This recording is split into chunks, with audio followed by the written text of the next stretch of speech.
अगर आप मानते हैं कि प्लास्टिक सर्जरी और नाक होठों को आकार देना मॉडर्न युग और पश्चिमी देशों की देन है तो आप बिल्कुल गलत हैं। यहाँ ये कहना चाहिए कि आपको अपने देश की थोड़ी और अधिक जानकारी होनी चाहिए। हेलो दोस्तों, स्वागत है आपका आज के इस वीडियो में।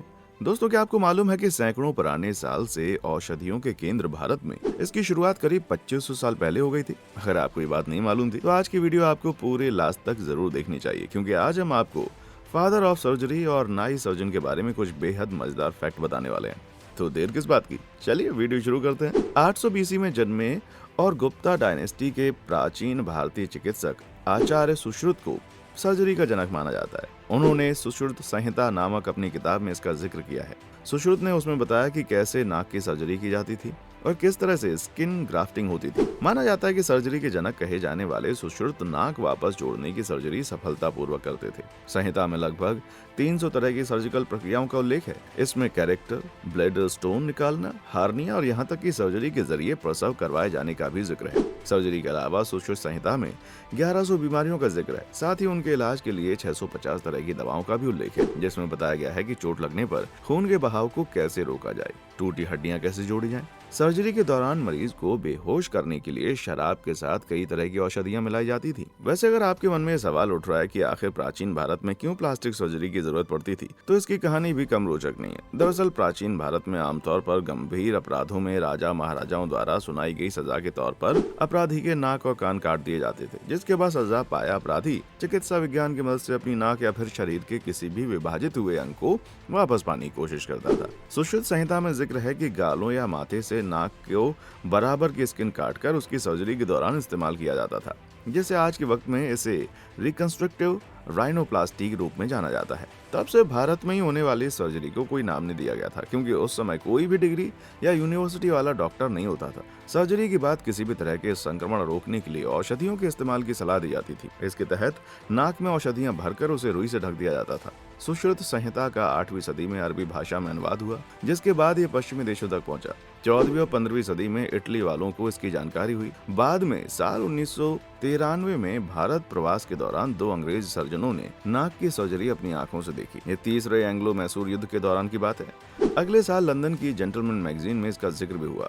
एक ब्रिटिश सर्जन जोसेफ कॉन्सेंटिन ने इस प्रक्रिया के बारे में पढ़ने के बाद 20 सालों तक लाशों के साथ इस प्रक्रिया की प्रैक्टिस की। इसके बाद असल ऑपरेशन किया गया जो कामयाब रहा। ये साल 1814 की बात है। सुश्रुत को सर्जरी का जनक कहा जाता है, इसलिए उनकी तस्वीर association of plastic surgeons of India की मुहर मतलब सील पर बनी होती है। पूरी दुनिया में नाक की सर्जरी के लिए सुश्रुत के दिए गए ज्ञान को संशोधित तरीके से इस्तेमाल होता है, जिसे इंडियन मेथड के तौर पर जाना जाता है। पर इंडियन मेथड की सर्जिकल ऑपरेशंस को आगे ले जाने में केवल सुश्रुत का योगदान नहीं रहा। प्राचीन काल से जब भारत मध्यकाल यानी कि मेडिवल पीरियड की तरफ बढ़ा, तो उस समय नाई को एक सर्जन की पदवी दी गई, क्योंकि उनके हाथों में तेज धार वाले उपकरणों को चलाने और सफाई करने की कुशलता होती है। और देखा जाए तो भारत में नाई की संस्था बहुत ही पुरानी है। आमतौर पर नाई एक वंशानुगत जाति यानी कि हेरिडिटरी कास्ट या फिर कहें कबीले से संबंधित होते थे, जिन्हें अलग अलग नाम से जैसे मांगली, वोस्ताद, हजाम, नाई या ब्राह्मण माना जाता है। चूंकि वे सभी के लिए शुद्धिकरण और सफाई में भाग लेते हैं, इसलिए वे खुद को ब्राह्मण कह सकते हैं। नाई होने के अलावा भारत में उनके कुछ विशेष कार्य हैं, जैसे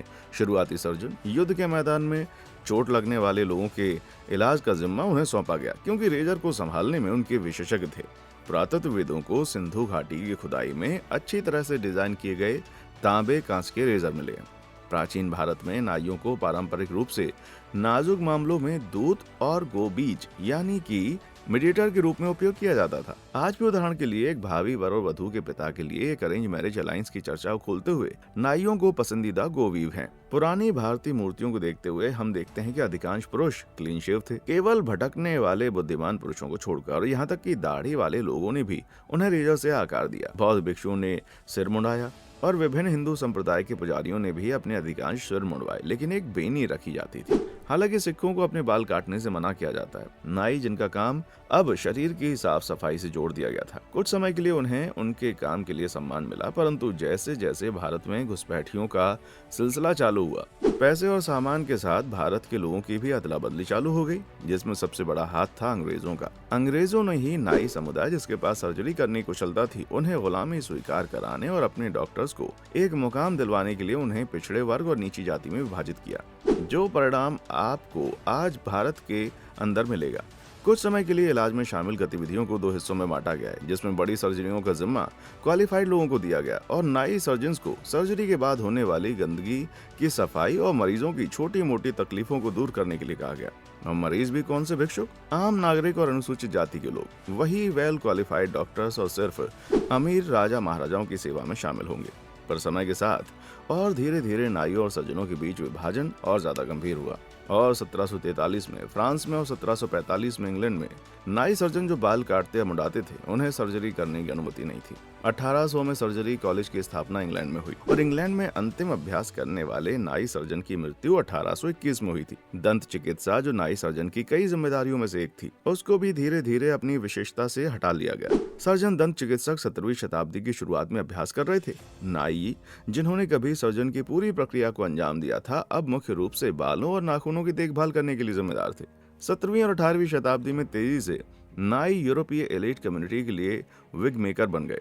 उनमें से कुछ अंत में हेयर ड्रेसर के रूप में अपनी विशेषता में डिवाइड हो गए। तो इसी के साथ आज की जानकारी पर यहीं पर विराम लगाते हैं।